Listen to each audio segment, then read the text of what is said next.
자, 오늘은 고린도전서 6장 1절부터 11절 말씀을 통해서 성도 간 고소에 대하여 라는 이런 제목으로 우리 같이 말씀을 나누도록 하겠습니다. 자, 고린도 교회가 이제 여러 가지 많은 문제들이 있었는데 이제 그 중에 하나가 뭐냐면 오늘 고린도 6장 전서 6장에서 다루고 있는 교회 내에서 있었던 빈번한 소송 문제예요. 소송 문제. 이제 그 소송 문제에 대해서 바울이 아주 강력하게 책망을 하고 있는 내용입니다. 그들은 아무리 사소한 일이라고 해도 그것을 그 교회 내에서 스스로 해결을 하지 못하고 빈번하게 아주 남발을 하는 거죠. 요즘 말로 말하면 소송을 남발하는 거예요. 빈번하게 이제 세상 법정에 가서 성도 간의 서로를 고소를 하고 있었습니다. 그렇게 지혜로운 척하고 우리가 최고다라고 자부심을 갖고 배부르며 이미 다 된 것처럼 스스로 왕노릇을 하고 있는데도 불구하고 그런 교회에서 일어나는 작은 일 하나도 지혜롭게 처리하지 못하는, 그래서 빈번하게 서로 간에 소송을 하면서 고소를 걸고 걸핏하면서 고소를 거는 거예요. 그런 문제들이 계속 일어나고 있었던 거예요. 그 문제에 대해서 고린도전서 6장 통해서 바울이 이제 하나하나 지적을 하고 있는 내용입니다. 1절을 한번 보실까요? 1절을 보시면 이렇게 말씀하고 있어요. 너희 중에 누가 다른 이로 더불어 일이 있는데 구태여 불의한 자들 앞에서 송사하고 성도 앞에서 하지 아니하느냐. 그러니까 성도 간에 분쟁이 있어요. 성도 간에 어떤 싸움이 생겼어요. 그런데 그것을 교회 안에서 해결하지 못하고 그 불신자들의 법정, 즉 세상 법정에 가가지고 서로를 송사하고 있다는 것입니다. 한번 생각해 보세요. 그 재판장 앞에서, 그 수많은 방청객들 앞에서 성도가 그 재판 과정 속에서 그리스도인들이, 고린도 교회 교인들이라고 하는 그런 사람들이 사소한 이해관계 때문에 서로 아주 냉정하게 다투는 것을 사람들이 다 본다고 한번 생각을 해보세요. 얼마나 그 교회와 이 기독교에 대해서 그 비방을 할 수 있겠습니까? 복음을 비웃음거리로 만들고 그리스도의 이름을 조롱거리로 만들 수 있는 그런 사건이 되는 거잖아요. 법정에서 같은 교회 교인들끼리 사소한 문제 갖고 싸우는 거예요. 네가 잘했느니, 네가 못했느니. 그 볼 때 얼마나 덕이 안 됩니까? 2절, 성도가 세상을 판단할 것을 너희가 알지 못하느냐. 세상도 너희에게 판단을 받겠거든 지극히 작은 일 판단하기를 감당치 못하겠느냐. 우리가 천사를 판단할 것을 너희가 알지 못하느냐. 그러하거든 하물며 세상 일이랴. 성도가 얼마나 존귀한 존재인지를 사도 바울이 설명을 해줘요. 성도가 나중에 세상을 판단한대요. 그리고 심지어 천사까지도 판단을 한다고 말씀을 하고 있어요. 성경을 보시면 정말 이런 일이 있을 것을 암시하는 구절들이 있어요. 몇 가지만 찾아보면 마태복음 19장 28절 보시면 이런 말씀이 기록되어 있어요. 예수께서 가라사대 내가 진실로 너희에게 이르노니 세상이 새롭게 되어 인자가 자기 영광의 보좌에 앉을 때 나를 쫓는 너희도 12 보좌에 앉아 12 이스라엘 12 지파를 심판하리라, 이렇게 말씀을 하고 있어요. 예수님이 제자들에게 하시는 말씀이죠. 12 보좌의 앞에서 너희도 하나님의 백성 이스라엘 백성들을 심판하게 될 거다. 유다서 1장 14절부터 15절 말씀 봐도 아담의 7세손 에녹이 예언한 거죠. 사람들에 대하여도 예언하여 이르되 보라 주께서 그 수만의 거룩한 자와 함께 임하셨으니, 이건 재림의 때를 말하는 거죠. 예수님께서 거룩한 성도와 함께 재림하실 때 이는 뭇 사람을 심판하사 모든 경건치 않은 자의 경건치 않게 행한 모든 경건치 않은 일과 또 경건치 않은 죄인의 죽게 거스려 한 모든 강팍한 말을 인하여 저희를 정죄하려 하심이라. 예수님께서 재림하실 때 수많은 성도들과 함께 재림을 하시는데 그 세상을 다 심판하신다 이렇게 말씀을 하고 있는 거예요. 그러니까 성도가 너무나도 존귀한 자리라는 거죠. 하나님 예수 그리스도의 심판에 동참을 하고 있는 거잖아요. 물론 이 말씀은요, 성도들이 직접 심판자가 된다는 말씀은 아니에요. 예수님 재림하실 때 자기의 백성과 이 세상을 심판하시고 판단하시고 정죄하시는 분은 예수님밖에 없는 것이죠. 그런데 그렇게 예수님께서 심판하시고 판단하시고 정죄하실 때 그 곁에 누가 있는 거예요? 성도가 함께 있어서 그 심판의 목격자가 된다는 사실입니다. 그러면 내가 판단을 당하고 정죄당하는 자리가 아니라 예수님께서 심판하실 때 그 심판의 자리에 함께 동석해서 목격자가 된다는 것만으로도 얼마나 영광스럽고 그게 대단한 일입니까? 그러니까 성도가 세상을 판단하고 천사까지도 판단한다 하는 것은 이제 이런 의미 속에서 저와 여러분들이 생각을 하시면 되는 거예요. 너무나 존귀한 자리죠. 그러니까 저와 여러분들은 예수님 잘 믿고 정말 신실하게 하나님의 뜻대로 살아가기 위해서 노력한다면 마지막 때 심판받는 자리가 아니라 이렇게 예수님께서 세상을 심판하실 때 거기 함께 그 심판하시는 자리에 목격자가 돼서 큰 영광 가운데 그 종기 가운데 그렇게 있을 수 있다는 것을 여러분들 꼭 믿으시기를 바라겠습니다. 얼마나 귀한 자리예요. 자, 그런데 성도가 그토록 존귀한 존재인데 교회 내에서 발생하는 이 작은 일 하나를 해결하지 못해가지고 그 문제를 어디로 가져간다? 세상 법정에 가져가서 그 사람들에게 판단받으려 한다 이거예요. 사도 바울이 지금 말씀하는 거는. 그 세상 사람들한테 판단받고 그렇게 하기 위해서 서로를 고소하고 비방한다고 할 때 이게 얼마나 세상 보기에 이 부끄러운 일이고 얼마나 이게 이 비방거리를 제공하는 일이 되겠느냐. 지금 사도 바울이 그런 말씀을 하고 있는 거예요. 5절 말씀 보니까 내가 너희를 부끄럽게 하려 하여 이 말을 하노니 너희 가운데 그 형제간 일을 판단할 만한 지혜 있는 자가 이같이 하나도 없느냐. 그렇게 대단하고 우리 교회에는 대단한 스승들이 많습니다. 내가 모시는 스승들이 많습니다. 지혜롭습니다. 부합니다. 그런데 교회에서 어떤 문제가 딱 발생을 했는데 그 문제를 지혜롭게 판단할 만한 지혜자가 한 명도 없다는 것을 말씀을 하는 거예요. 한 명도 지혜롭게 이거를 판단해서 잘 교회를 문제가 발생했을 때 마무리할 수 있는 그 화평하고 평화스럽게 이렇게 결론을 낼 수 있는 사람이 한 사람도 없다고 말씀을 하고 있는 거예요. 6절 보시니까 형제가 형제로 더불어 송사할 뿐더러 믿지 아니하는 자들 앞에서 하느냐.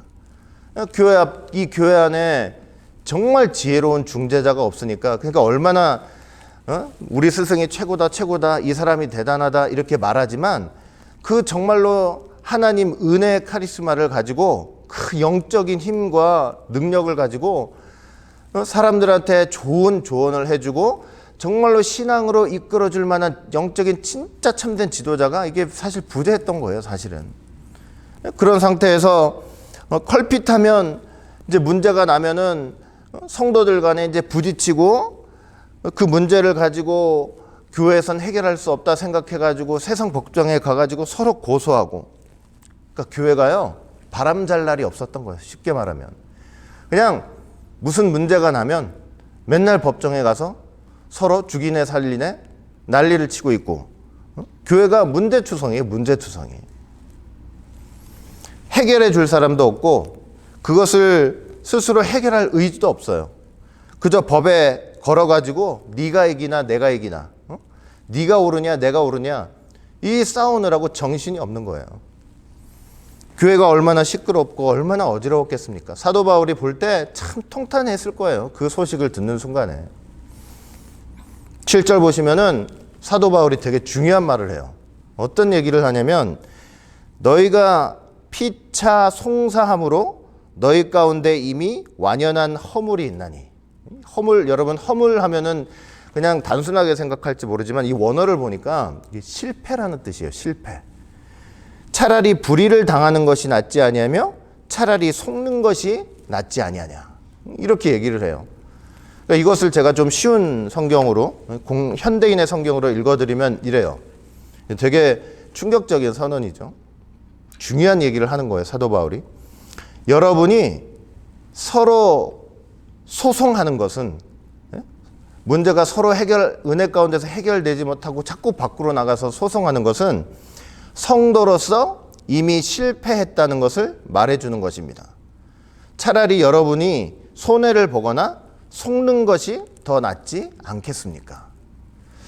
그러니까 교회 안에서 성도 간에 문제가 발생을 했는데 그거를 중재하고 판단해 줄 만한 영적인 지도자도 없고 또 서로 간에 그동안 하나님 믿고 예수님 복음 받아들여 가지고 은혜로 그렇게 살았던 그 신앙의 공력으로 인내와 대화로서 서로 간에 그것을 해결하지도 못하고 세상 소송 법정을 남발하고 있다고 할 때요. 사도 바울은 어떻게 얘기를 하냐면 이미 그 성도는 그 교회는 실패하고 있다는 거예요. 실패하고 있다.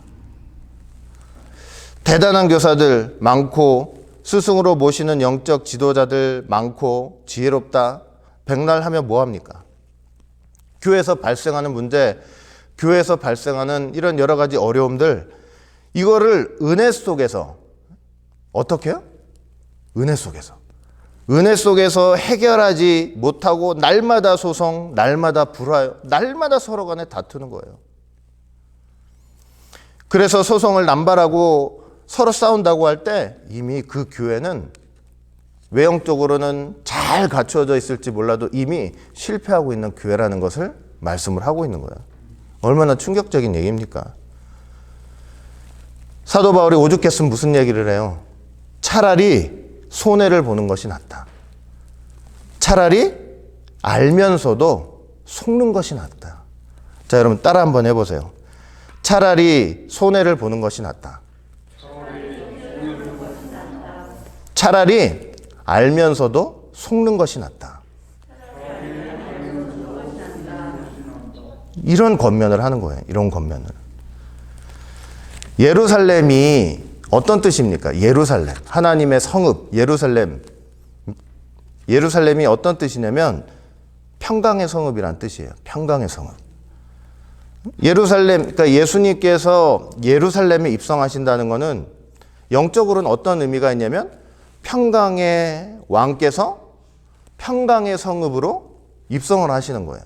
평강의 왕이시니까 어떤 성읍으로 입성하셔야 되겠어요? 평강의 성읍으로 입성하셔야 되겠죠? 교회가 그런 원리가 있는 거예요. 교회는 진정으로 따지면은 어떤 의미냐면은 평강의 성읍이 돼야 되는 거예요. 평강의 성읍. 그러고 보면 원로 목사님이 그 교회 이름 참 잘 지으신 거예요. 평강 제일교회잖아요. 교회가 평강의 성읍이 돼야 되는 거예요. 평강의 성읍. 예수님께서 그 평강의 성읍 다시 오신다고 할 때 그 예수님께서 평강의 왕으로 오신다고 할 때 어디에 입성하시겠어요? 교회로 오시는 거지만 이 본질적으로 보면 평강의 성읍으로 입성하시는 거죠. 여러분 교회 안에 분쟁과 다툼이 없을 수는 없어요. 사람이 모여 있는 곳이다 보니까 왜 다툼이 없어요? 생각이 다른 사람들이 모여가지고 있다 보니까 분쟁과 다툼이 분명히 있을 수 있습니다. 그러나 교회가 평강의 성읍이라고 할 때는요, 그 평강의 성읍이 되기 위해서는 문제를 해결할 수 있어야 되고, 문제를 해결하되 법정에 가서 너 죽이니 살리니 하면서 해결하는 것이 아니고 은혜 속에서 해결할 수 있어야 돼요.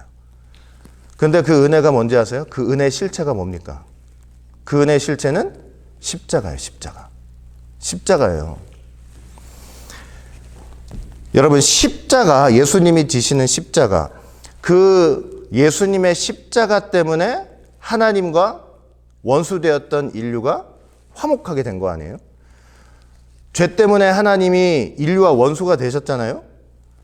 그거 누가 해결을 해요? 어떤 것이 해결할 수 있습니까? 아무것도 해결할 수 없어요. 오직 십자가만이 해결할 수 있는 거예요. 십자가 때문에 하나님께서 인류와 화목하게 되신 거예요. 그 십자가를 그렇기 때문에 교회 분쟁 가운데서도 그 십자가를 모시고 와야 되는 거예요. 문제가 일어날 때요, 잠시 그 문제의 여러 가지 내용들을 뒤로 하고 우리가 어디 앞으로 나아가야 되냐면 십자가 앞으로 좀 나아가야 합니다. 그게 무슨 말이냐면요, 문제가 있을 때 그 문제에 몰입해가지고 저걸 어떻게 죽이지? 저걸 어떤 방법으로 해서 이 교회에서 쫓아내지? 이런 고민을 하기 전에 십자가를 자꾸 계속적으로 묵상할 수 있어야 돼요.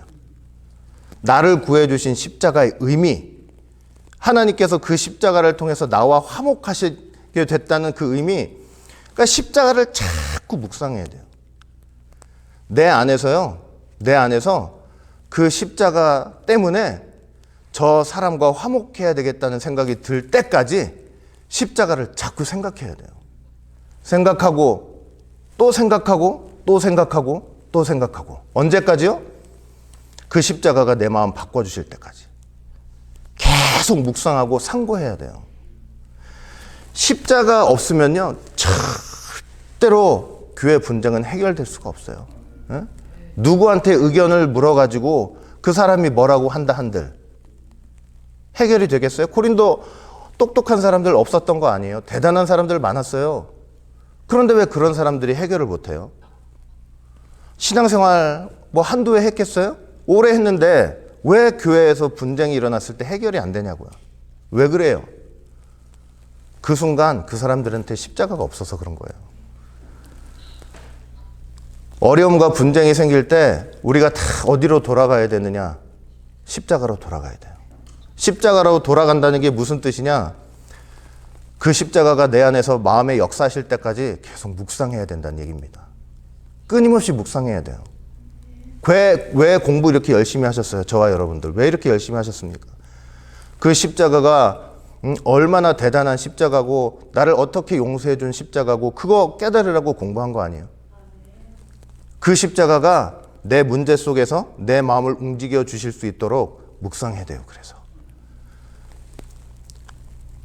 여러분, 십자가 없이는요 절대로 교회 분쟁은 해결될 수가 없어요. 십자가의 은혜로서만, 제가 아까 말씀드리고 여러분들이 복창하셨죠? 십자가의 은혜로서만 차라리 내가 손해를 보는 게 낫겠구나, 이 생각이 들 수 있는 거예요.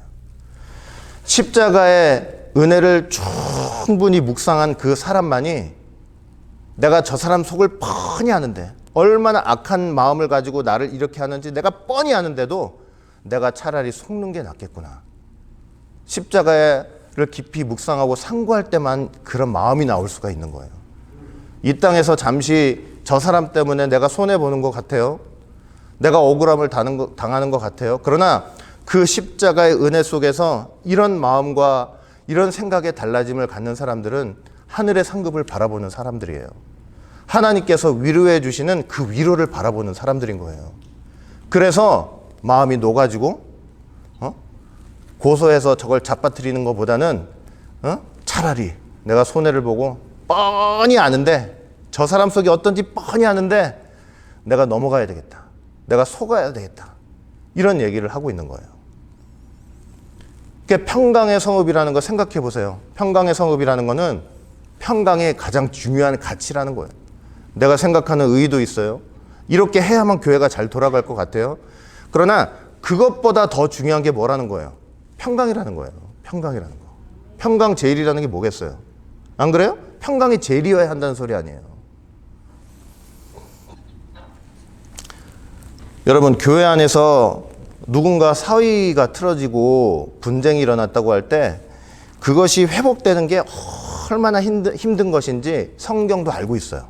성경도 알아요. 그게 뭐라고 하느냐, 성경이 뭐라고 말씀하냐면 잠언서 18장 19절 말씀 볼 때, 노엽게 한 형제와 화목하기가 견고한 성을 취하기보다 어려운즉 이러한 다툼은 산성 문빗장 같으니라, 이렇게 말씀하고 있어요. 이제 사이가 틀어졌어요. 서로 간에 노여워해요. 막 화가 나 있어요. 그런데 그 두 사람을 화목시키는 게 무엇보다 어렵대요. 저 엄청난 견고한 성, 예를 들면 여리고 같은 엄청난 성 있잖아요. 그런 성을 정복하는 것보다 더 힘들다는 거예요. 그러니까 사람 마음이라는 게, 틀어져 있는 사람 마음이라는 게 성보다도 더 크고 더 그 담이 두껍다는 것을 말씀하는 거죠. 그런 성에 문이 있을 거 아니에요. 문빗장을 딱 가로지르죠. 너 들어오기만 해. 난 너 내 안에 못 들어와. 문빗장을 딱 가로지르죠. 그 문빗장 같다는 거예요. 화목하기가. 안 되는 거예요. 여러분, 어떤 사람이 어떤 위대한 설교가가 근데 그런 상황을 보고 내가 이런 설교를 하면 저 사람들이 순간 마음 녹아지겠지. 그래갖고 되지가 않아요. 막 싸우고 있는데 싸우는 사람한테 가가지고 화목하세요. 그러면은 그 사람들이 아멘 합니까? 아멘? 시끄럽다 그러지? 당신이 뭘 하냐고. 이렇게 나오는 거예요. 이게 어쩔 수가 없어요. 사람은 열 수가 없어요. 그 문을 사람은 열 수가 없어요. 사람은. 오직 십자가만이 그 문빗장을 열 수 있다는 것을 꼭 믿으시기를 바라겠습니다. 교회 분쟁, 그래? 내가 너 죽여버려야 되겠어. 내가 너 소송을 해가지고도 내가 너를 아주 밟아버려야 되겠어. 이런 생각이 들어요. 그럴 때 그런 마음엔 십자가가 없으면 절대로 그 마음을 돌이킬 수가 없어요. 십자가를 어떻게 해야 된다고요? 묵상하고 또 묵상하고 또 묵상하셔야 돼요. 공부 열심히 하는 이유가 그 십자가가 나에게 어떤 것인지 그런 순간에 깨닫게 하기 위해서 열심히 하고 있는 거예요. 나를 구해주신 그 십자가가. 사도 바울이 그런 말씀하는 거예요. 하나님의 은혜 속에서, 십자가 안에서 차라리 내가 손해를 보는 건 낫고, 몰라서가 속는 게 아니고. 왜 몰라서? 뻔히 알잖아요. 그 사람 마음이 어떤 거 왜 몰라요? 싸우다 보면 그 사람 마음이 훤히 들여다 보이지. 알면서도 내가 속아준다는 마음으로, 그런 마음으로 서로 화목하게 될 수 있다는 것을, 문제를 해결할 수 있다는 것을 말씀을 하고 있는, 그게 차라리 낫다. 사도 바울이 이렇게 얘기를 하고 있는 것입니다. 8절 보세요. 8절 보시면은 이런 말씀을 해요. 너희는 불의를 행하고 속이는구나. 저는 너의 형제로다. 이제 이런 말을 해요. 자, 이건 어떤 말씀을 하고자 하기 위해서 이런 말씀을 하셨냐면, 이제 사도 바울이 교회에서 이렇게 서로 간에 다툼이 나고 분쟁이 나고 이제 소송이 남발하는 이제 근본적인 이유를 말씀하는 거예요. 근본적인 이유. 왜 이렇게 자꾸 소송이 나지? 교회에서 빈발하게 소송을 하는 거예요. 왜? 근본적 이유가 뭐예요? 소송도 잘못이지만 그렇게 소송이 빈번하게 발생하는 근본 이유가 뭐냐? 여기 보니까 불의를 행하면서 서로 간에 속이고 있다는 거예요. 이게 무슨 말이냐면, 형제된 성도 간에 서로 해악을 끼치는 일들이 너무나 많고, 서로를 속여서 상대방의 것을 빼앗는 일이 너무나 많고, 남에게 자꾸 손해를 입히는 일들이 너무나 많기 때문에 그렇다는 것을 말씀하는 거예요. 자, 이것은 무슨 말이냐? 고린도 교회에 어떤 문제가 있어서 이런 일들이 있는 것이냐? 뭐냐? 그리스도께서 주시는 자유를 오용해서 하나님의 말씀, 하나님의 율법, 하나님의 도덕법들을 무시하면서 살고 있었기 때문에 이런 일들이 자꾸 발생했던 거예요. 교회는요, 예수 믿고 구원받은 사람들이 하나님의 말씀을, 하나님의 도덕법을 지키기 위해서, 거룩함을 추구하기 위해서 노력하고 애쓰는 모임 아니에요. 그런데 그리스도께서 주시는 그 자유를 오용해가지고 어떻게 오용을 했어요? 그냥 구원 받았으니까 나는 이렇게 살아도 되고 저렇게 살아도 되고. 그러니 고린도 교회 여러분, 아비의 아내를 취할 정도의 그런 악한 일들이 자꾸 빈번하고 성적인 문제들이 빈번할 수 있었던 이유가 뭐였겠냐고요.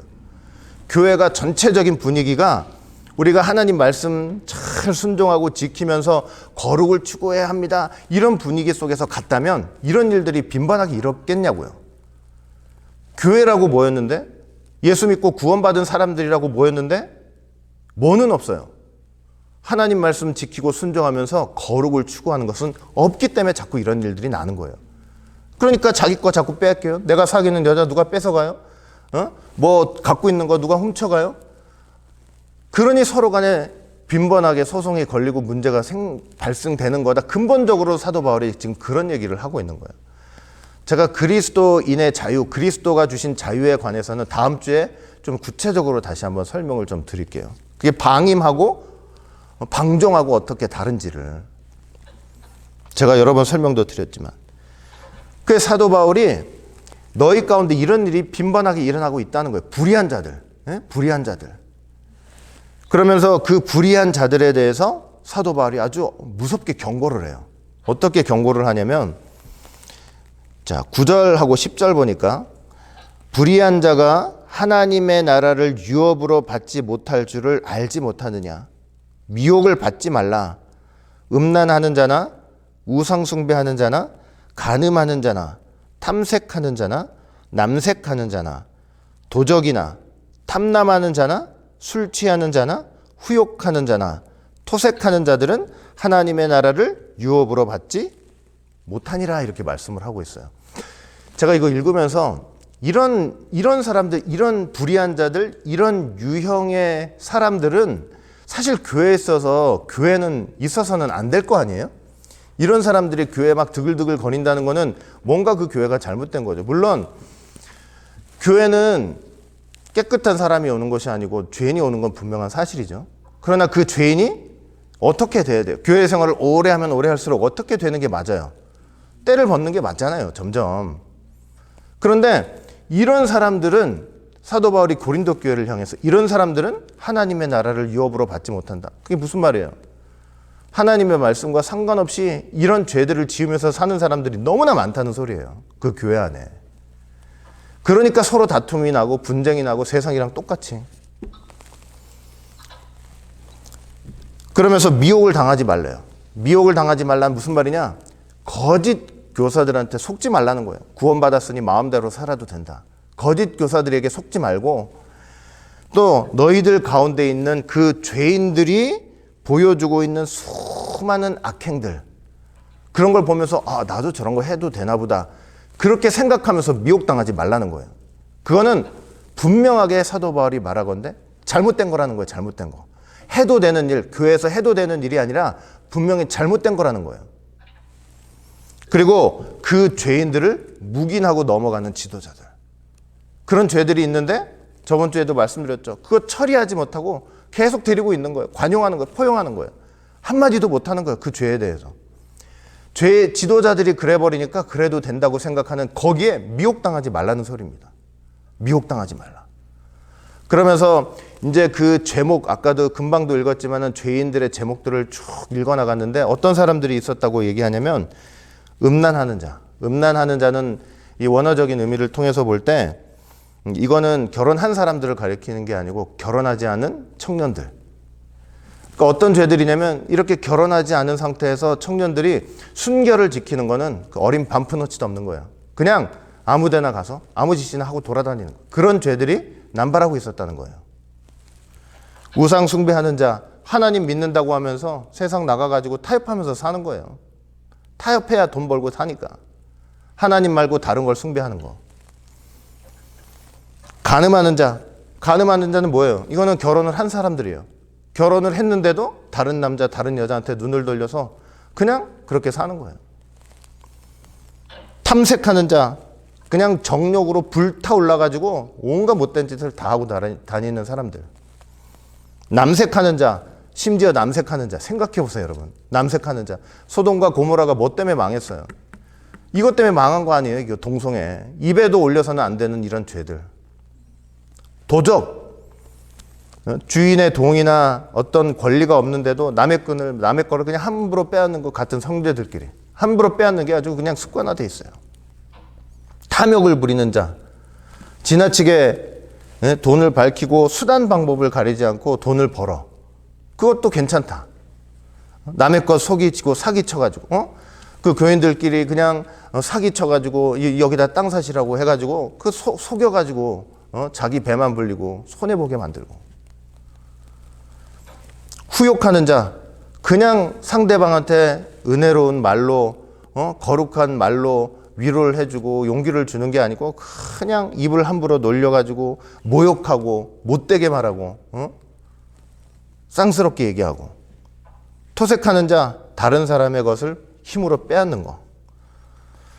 야, 그러니까 사도 바울이 고린도 교회한테 야, 이런 죄들을 짓는 사람들을 절대 하나님 나라 유업으로 받지 못. 이런 얘기를 할 정도니 얼마나 고린도 교회가 하나님 말씀 안에서 거룩하게 되는 교회가 아니라, 아까도 말씀드렸잖아요. 이거 일단 죄의 내용만 봐도 성에 관한 죄들이 얼마나 많아요. 그러니까 고린도라는 지역에서 이렇게 성 문제가 그다지 그게 대단하거나 그게 잘못됐다는 그런 생각들이 없으니까 이 교회 내에서도 그게 딱 구분을 해야 될 거 아니에요. 저희가 요즘 계속 공부를 하고 있는데, 성전이 성전되기 위해서 가장 첫 번째 중요한 게 뭐예요? 선택되고 구별되는 거 아니에요? 구별되는 거. 그런데 세상에 그 문화가 담장이 하나도 없이 그냥 술술술 교회 안으로 다 넘어오고 있는 거예요. 남의 거 빼앗고, 기분 나쁘면 상대방 비방하는 거를 쉽게 생각하고 욕하고, 죽으라 그러고. 이런 죄들은 아까도 말씀드렸지만은 옛사람일 때, 예수님 믿고 회심하기 전에 그런 죄들인데, 이 예수님을 믿고도 이게 거듭나지가 못하니까 그냥 고집스럽게 변하지 않고 이런 죄들을 짓고 있으니, 그러니까 성도들 간의 분쟁이 끊임없이 나는 거예요. 분쟁이 끊임없이 나고, 다툼이 끊임없이 나고, 교회에서 해결이 안 되니까 세상 법정 가가지고 그 불신자 재판장 앞에서, 방청객들 앞에서 쟤가 나한테 이랬다고, 얘가 나한테 이랬다고, 남의 여자를 뺏어갔다고, 내 돈을 뺏어갔. 생각해 보세요. 그 재판장 앞에서 그런 소리를 하고 있다면. 근본이 뭐냐? 근본적인 이유가 교회가 저번 주도 말씀드렸죠. 거룩성을 다 잃어버리고 하나님 말씀대로 살지 않고, 하나님의 말씀을 그냥 저버리고 무시해버리고 자기 마음대로 방종하며 살고 있기 때문에, 그렇기 때문에 서로 간의 다툼과 분쟁이 빈번하고 그게 해결 안 되니까 소송이 남발되고, 그런 상황에 고린도 교회가 지금 처했던 거예요. 그게 얼마나 비참합니까? 우리 교회는 뭐 그럴 리도 없을 거라고 저는 생각하지만 절대로 그런 교회가 돼서는 안 될 거라고 저는 분명히 믿어요. 교회는 거룩성을 잃는 순간에 그 교회로서 실패하고 있는 거예요. 실패하고 있어요. 그거는. 11절 보세요. 너희 중에 이와 같은 자들이 있더니 주 예수 그리스도의 이름과 우리 하나님의 성령 안에서 씻음과 거룩함과 의롭다 하심을 얻었느니라. 이런 말씀을 하고 있어요. 무슨 말이에요? 불의한 자들에게 대해서 경고하는 거죠. 절대 그런 사람들은 하나님의 나라 유업받을 수 없다. 이게 무슨 말이에요? 이런 사람들 천국 갈 수 없다는 소리예요. 교회 나오면 뭐예요? 천국 갈 수 없다. 입으로 믿는다 하면서도 주님의 이름과 성령의 깨끗하심과 거듭나게 하심이 없이는 절대로 천국 갈 수 없다. 그겁니다. 성령을 통해서 날마다 거듭나서 새로운 사람으로서 변화되는 게 필요하다는 것입니다. 하나님 말씀을 지키고 하나님 말씀을 순종해 나가면서 깨끗해지는 과정이 필요하다는 것을 말씀을 하는 거예요. 그렇게 되면 교회 안에서 형제들 간에 불필요한 다툼이 사라지게 될 것이고, 싸운다고 해도 그 십자가의 은혜 속에서 해결이 되고 평강의 성읍으로서 점차 그 역할을 잘 해낼 수 있다는 것을 사도 바울은 지금 말씀을 하고 있는 거예요. 사랑하는 성도 여러분, 우리 교회는요, 어떤 문제가 있다 할지라도 먼저 그 문제 속에서 잠시 그 문제를 벗어나서 모두 다 함께 십자가 앞으로 달려가는 그런 교회가 되었으면 좋겠습니다. 십자가 앞에서 그 십자가를 깊이 상고하는 그런 교회가 되었으면 좋겠어요. 먼저 십자가 앞에 서는 교회. 십자가 앞에 서는 교회. 아니, 교회가 뭐 십자가 때문에 생기는 거고 십자가 때문에 세워지는 건데 뭐 십자가 앞에 선다는 게 무슨 말이냐. 교회 다니면서 십자가 내팽개치면서 신앙생활하는 사람들이 한둘이 아니잖아요. 십자가 앞에 탁 서가지고 내 마음이 달라질 때까지 그 십자가를 깊이 묵상하는 그런 교회가 좀 되었으면 좋겠습니다. 절대로 열리지 않을 것, 여리고성과 같은 견고한 성읍, 그리고 문빗장, 나는 절대로 안 돼 생각했던 그 문빗장이 그 십자가 앞에서 하나님의 은혜로 활짝 열린다는 것을 꼭 믿으시기를 바라겠습니다. 십자가가 든든히 서 있는 교회, 그리고 방금도 말씀드렸지만은 하나님의 주시는 귀한 말씀, 예수님 때문에 구원받았기 때문에, 예수님의 이름으로 구원받았기 때문에 점점 우리는 어떤 삶을 살아가야 된다고, 우리 교회는 하나님의 거룩성을 추구하는 교회, 교회의 거룩성, 말씀대로 살기 위해서 애쓰고 노력하는 그런 교회로 날마다 정말 변화되고 하나님 보시기에 기뻐하시는 믿음의 형상대로 변화되는 그런 교회가 되기를 바라겠습니다. 꼭 그런 교회가 되시기를 주의 이름으로 축원합니다.